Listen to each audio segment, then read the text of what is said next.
Endowment fund की अगर हम बात करें तो एंडोमेंट फंड होता क्या है?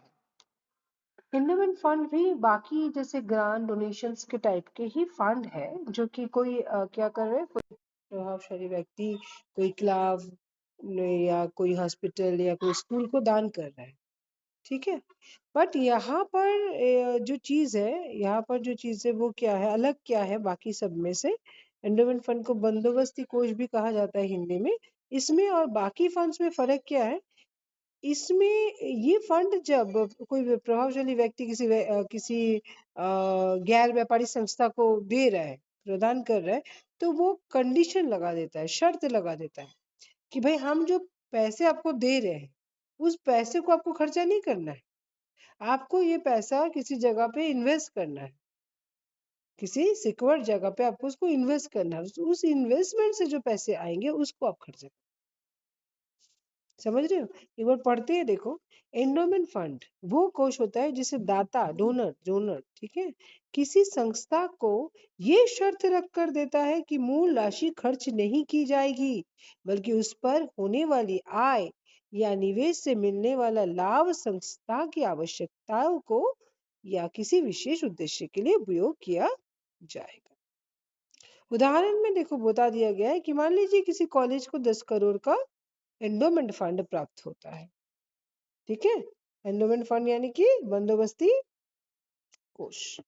ठीक है, मान लीजिए कि 10 करोड़ का एंडोमेंट फंड प्राप्ति हुआ है। कॉलेज इस राशि को सुनिश्चित निवेश साधनों को, जैसे कि किसी बॉन्ड में या शेयर में कहीं एफडी वगैरह में करके उसको क्या करेगा, इन्वेस्ट कर देगा, निवेश कर देगा। ठीक है, और उसके बाद उस निवेश से जो पैसे आएंगे, जैसे यहाँ पर निवेश में देखिए देखो यहाँ लिखा है, यदि इससे प्रतिवर्ष 80 लाख की आय होती है तो वो कॉलेज उन 80 लाख की उपयोग छात्रवृत्ति, शोध या रख रखाव के लिए कर सकता है, जबकि 10 करोड़ की मूल राशि को वो क्या करेंगे, अनटच रख देंगे, सुरक्षित रख देंगे। इसी को कहते हैं एंडोमेंट फंड। ठीक है, ठीक है।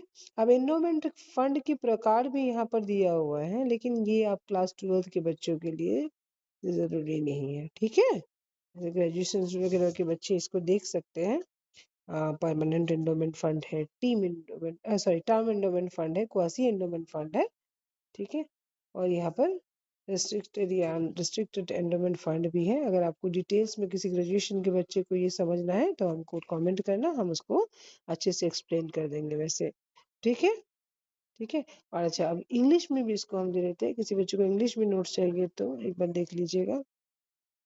An endowment fund is created when donors give money or assets to an organization with the condition that the principal amount is not spent.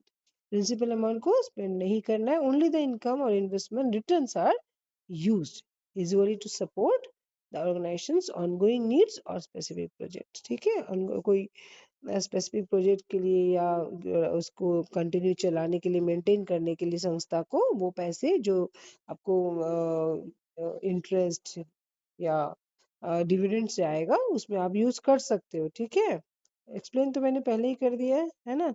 बस यहाँ पर इंग्लिश में थोड़ा सा नोट देख लो, सेम एग्जांपल्स भी दिया हुआ है और एंडोमेंट का फंड का मीनिंग एग्जाम्पल्स दिया हुआ है। और ये रहा कुछ टाइप्स ऑफ एंडोमेंट। ये अभी क्लास 12 के बच्चों के लिए तो ज़रूरी नहीं है, लेकिन अगर आपको चाहिए तो हम एक्सप्लेन कर देंगे, एक बार कमेंट कर दीजिएगा। ठीक है।